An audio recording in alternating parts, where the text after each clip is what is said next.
What has been the weirdest experience in this whole ride for you over the last 10 years? By far the Dexter Shoe ad that I did. Tell the story. In 1987.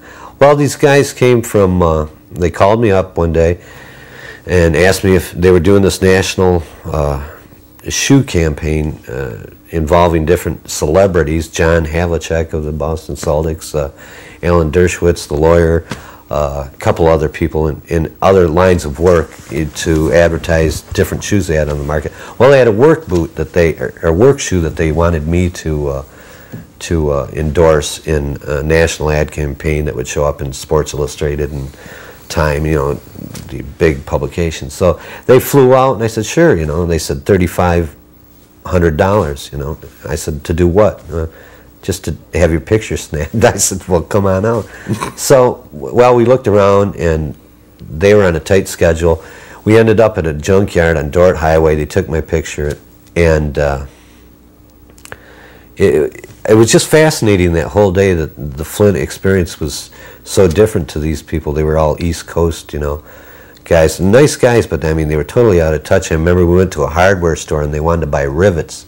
I kept telling them, you're not going to find rivets in a hardware store, but you know, they would find these little tiny things that I guess qualified as rivets. And I said, those aren't near what I do in the shop, you know. And I remember they all converged on the cashier counter.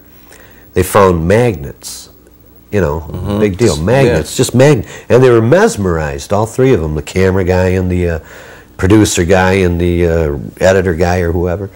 And they were just mesmerized, and they bought dozens of these magnets. They said, oh, my kids will love these. Look at this. They click, and they put, feel the tension here.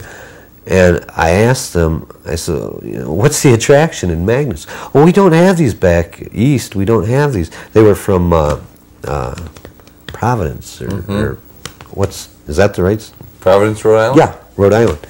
And I said, you don't have magnets? Well, I guess we have magnets in certain things we use, but we've never just seen naked magnets, you know, that we could just click together. So, and they were just like kids in a candy store. And that whole day was just crazy to me. They had to get to the airport. They left me at the junkyard.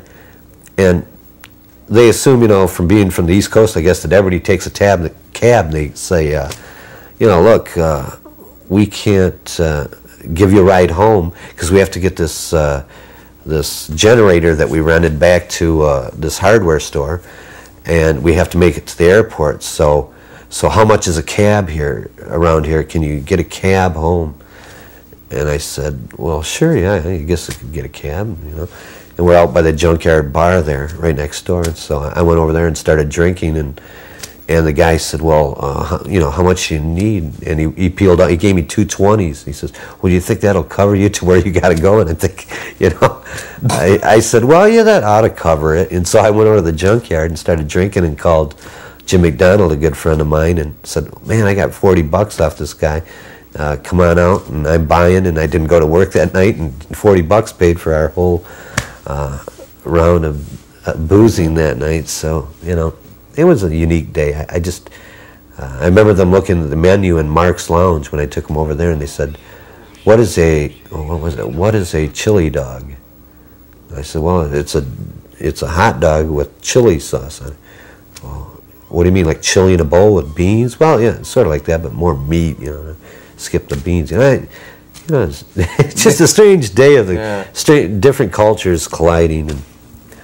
And but that was the easiest money I ever made.